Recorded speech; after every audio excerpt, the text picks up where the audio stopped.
Kumusta mga brad?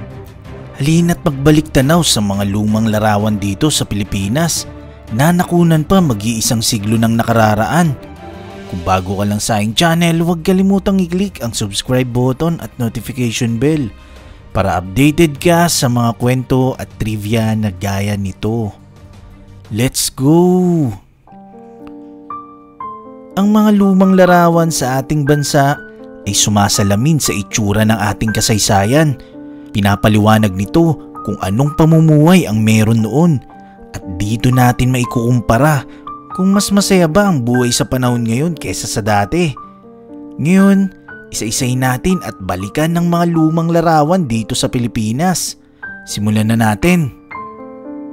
Ito ay kuha noong taong 1910. Ito ang transportasyon noon sa Antipolo. Makikita ang duyan na kung saan dito sumasakay ang pasahero. Ang duyan ay nakakabit sa mahabang kawayan habang bitbit ng dalawang lalaki sa magkabilang dulo. Para maproteksyonan sa init ang pasahero, meron nitong bubong na gawa sa banig. Ito naman ang Spanish Infantry na nakahanay sa luneta noong 1895 na naka-uniforme. Kuha naman ito noong 1900s, isang Pinoy na hawak-hawak ang kanyang pinakamamahal na panabong na manok. Ito naman ay larawan ng military review ni General Charles Burnett sa PMA o Philippine Military Academy na ginanap sa Teachers Camp sa Baguio noong November 19, 1938. Ito naman ang larawan sa naganap na The Battle of Manila noong 1945. Ito yung digmaan sa pagitan ng Hapon at Amerikano na naganap sa Manila. Dahil aware yung mga Hapon na re-resbakan sila ng mga Amerikano, sinulit na nilang pamiminsala sa mga Pilipino. Larawan ng Pinay sa San Miguel, Bulacan. Ito'y kuha noong 1916. Ito naman ang kuha ng mga beauty queen sa naganap na 7th Annual Beauty Show noong 1933 Manila Carnival. Nandyan si Miss Philippines, Miss Luzon, Miss Visayas at Miss Mindanao. Ang larawang ito ay kuha noong July 1970. Sila'y mga katutubong Pilipino mula sa South Cotabato, Mindanao. Ito naman ang monumento ni Andres Bonifacio na mas kilala sa tawag ngayon na monumento na matatagpuan sa Caloocan City. Dinisenyo ito ng national artist na si Guillermo Tolentino para pagbibigay pugay at pag-alala kay Andres Bonifacio sa paglaban nito sa independence ng bansa laban sa mga Kastila. Ito naman ang aerial view ng Bonifacio Monument o monumento sa Caloocan. Nakunan nito noong December 28, 1932. Ito naman ang larawan sa kalye ng Plaza Goiti sa Maynila. Nakuha noong 1920s. Makikita rito kung gaano pa kapormal ang pormahan dati ng mga Pilipino noong panahon ng pananakop ng Kastila. Ang larawang ito ay nakunan noong 1900s. Siya ay cigarette vendor noong araw. Sedula noong 1906. Ito ang istasyon ng tren sa Angeles, Pampanga noong 1900s. Shipping sa Pasig River, Manila noong 1920s. Ito naman ang Tranvia Electric Streetcar na nawasak dulot ng World War II. Kuha ito noong March 20, 1945.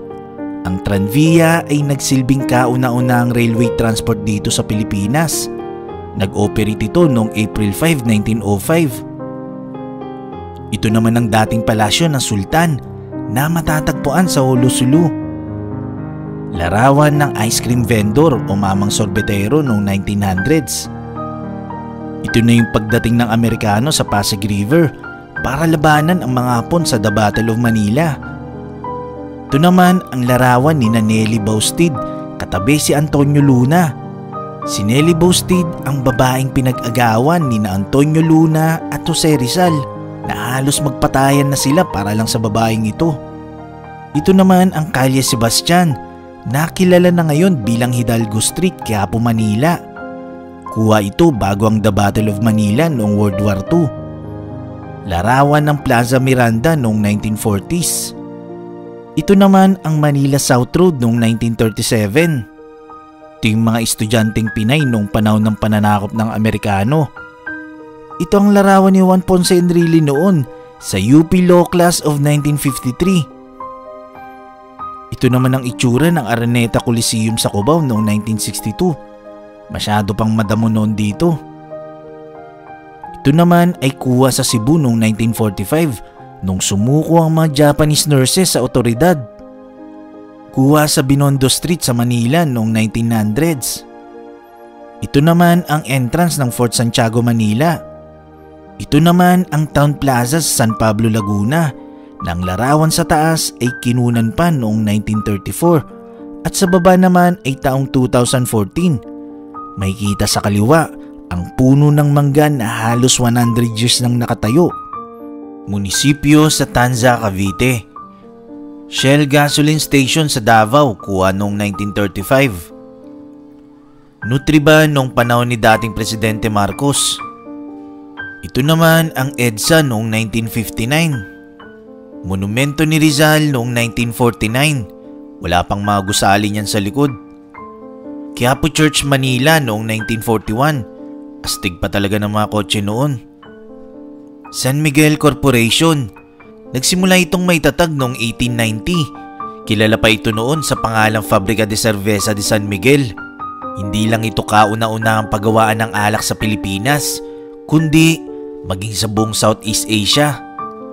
Ito naman ang Luzon Brokerage Corporation na itinatag pa noong 1945. Ngayon, kilala na ito bilang LBC, Hari ng Padala. Cubao, Quezon City, kuha noong February 19, 1955. Ito naman ang Boy Scout Building noong 1954 sa Cebu. Ito ang itsura ng Ermita, Manila noong 1887. Bahay kubo pa talaga ang mga tirahan noon. Larawan ng Ilog Pasig. Sa itaas, yan yung Ilog Pasig na kuha noong 1870s. Ito naman ang JP Rizal Street sa Makati na kuha noong 1926. Larawan ng EDSA Buendia Crossing noong 1850s. Santa Cruz Church, Manila noong 1907. San Agustin Church, Intramuros, Manila, kuha noong 1940s. May kita sa tabi ang San Francisco Church at sa likod nito ang Manila City Hall.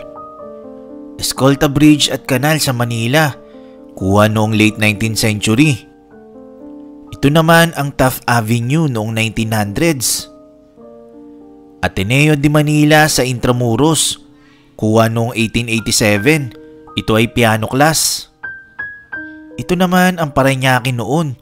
Kuha ito nung panahon ng mga Amerikano, early 1900s. Bahay kubo pa mga tirahan dito sa lugar.